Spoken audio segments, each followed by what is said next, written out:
Hello and welcome back to another World of Warcraft gold making video. So with Shadowlands just around the corner, I thought this is the perfect time to finish off all the expansion content and farming for all the expansion recipes. So that is what this video is. We are basically looking at different crafting recipes from all the expansions that you can use to make millions of gold by learning the recipes and crafting the items and then selling those items. As a side note, some of these items might have a low sell rate, others might have a decent sell rate, but since it's mostly transmog items, then this should not be your main source of gold income, as it could take weeks or months before any of it sells, but over time it could make you a substantial amount of gold. Playing on a high population realm or a role-playing realm also helps boost sales even more as well, but being on one of those realms also means more competition because of supply versus demand. Basically, the demand will be higher on those realms, but the supply will be higher as well, so pick your poison, I guess. Alright, let's just get right into it. Number 1, the Arcanite Reaper. This is a vanilla item and a vanilla recipe. Basically, it's a very old item, but it also has a fairly unique appearance. The recipe for this item only drops from a rare inside the Blackrock Spire, and it only has a 10% drop chance from that rare. The rare also seems to have a very low chance of spawning, so you might actually be better off buying the recipe, since it can in fact be purchased on the auction house. On my server it is currently up for 1k gold, and I actually just bought one myself, since I noticed the EU average price is much higher than that. The Arcanite Reaper itself is selling for 20k gold on my server, and has an EU average price of 25k, so this is potentially an item you can make a lot of gold with. Number 2, the Obsidian Mail Tunic and the Jagged Obsidian Shield. This is a vanilla recipe, or 2 vanilla recipes, and the first thing you need is to have Exalted Reputation with the Cenarian Circle. This can be done by running AQ, completing quests in Silithus, or by gathering encrypted Twilight texts and delivering them for reputation through a repeatable quest. Once you have Exalted Reputation with the Cenarian Circle, head inside AQ 20. Because this is technically counted as a raid, you might want to set the difficulty of legacy raids to 10-man normal.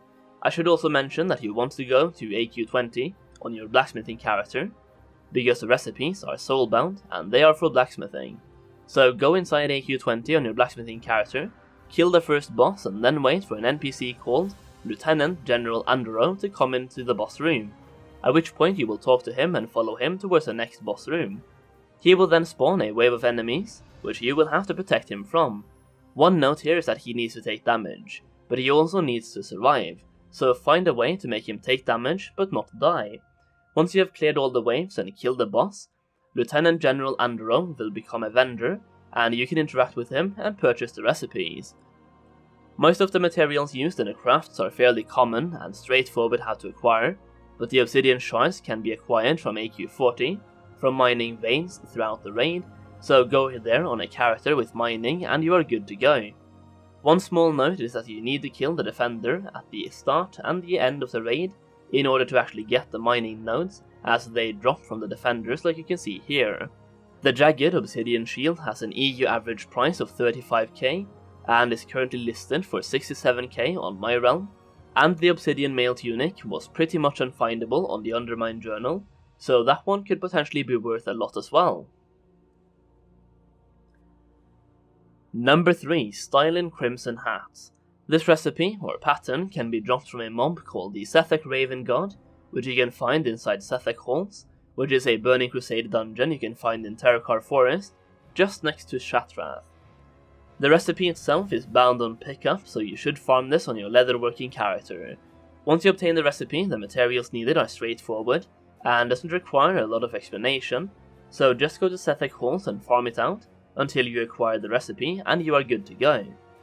The Stylin Crimson Hats themselves sell for 8k gold on my server and has an EU average price of 16k gold. Number 4, Shadoweave Masks. Shadoweave Masks are first of all a transmog item, but they also have a use outside that area as well. You see, to obtain the Lucid Nightmare, which is a puzzle mount from Legion, one of the steps to acquire that mount requires you to wear a Shadoweave Mask. This is why this exact item is of particular demand. To obtain the recipe, you can either farm for it by killing Dark Iron Steamsmith in Searing Gorge, or you can simply buy the pattern on the auction house, since the pattern itself is sellable. The pattern itself goes for 4k gold on my server and has a EU average price of 5k, while the mask goes for 700 gold on my server and has a EU average price of 2.5k. This is probably the item on the list that will have the highest sell rate, but it is also the item with the smallest profit margin, and probably the most competition as well. Number 5, the Flarecore Set. To acquire this set, you need Exalted Reputation with the Thorium Brotherhood, which is once again a vanilla reputation. The vendor himself is located inside the Blackrock Depths, and he offers repeatable quests in case you need to increase your reputation with them. You need to actually have friendly reputation with the Thorium Brotherhood to even be able to see the items he sells. Once you have the reputation needed, go ahead and buy the recipes. I guess I should mention that this set is crafted with tailoring, so make sure you do this on your tailoring character. The vendor himself does offer some leatherworking, blacksmithing and enchanting recipes, but none of them are really worth looking at in my opinion.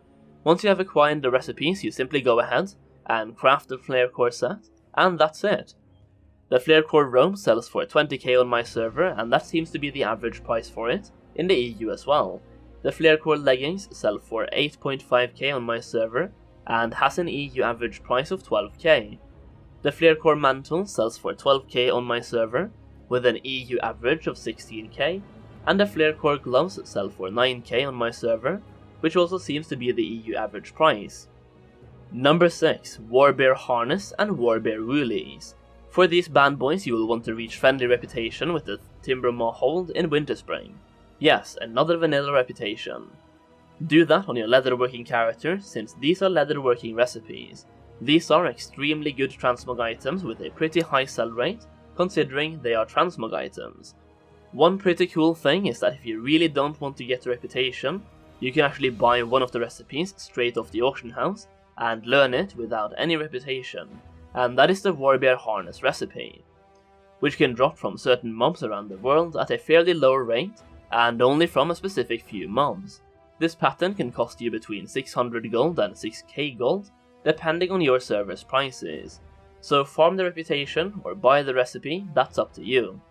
Once you have the recipes, the Warbear harness sell for 6k gold on my server right now, with an average EU price of 8k gold. The Warbear woolies sell for 3k gold on my server, with an average EU price of 10k gold. Number 7, the Felsteel Longblade. The recipe for this item is actually a world drop recipe from the Burning Crusade, and it seems to have a slightly higher drop chance from raids and dungeons, since most reports of it dropping has come from Karasan, Black Temple and Shattered Halls. The recipe itself goes for between 180k to 350k depending on your server, while the sword itself goes for 30k on my server, with an EU average price of 60k gold. Several of these recipes was actually ideas I got from watching Penguins on YouTube, and he has videos on several of these recipes where he covers them more in depth, so if you're looking for how to acquire rare recipes for items to craft, and how to obtain the materials needed to craft those items, make sure you check out his channel. You can find a link to his channel in the description down below.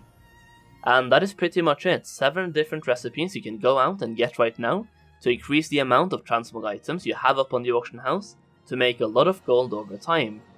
Simply farming one of these recipes probably won't do much for you, because of the sell rate of the crafted items are fairly low, but if you acquire all of them over a couple of months or a year, they could add up to a WoW token or 2, or even more as well depending on your realm. If you enjoyed the video, make sure you give it a like, and that's pretty much it. Thank you for watching, and I'll see you again very soon.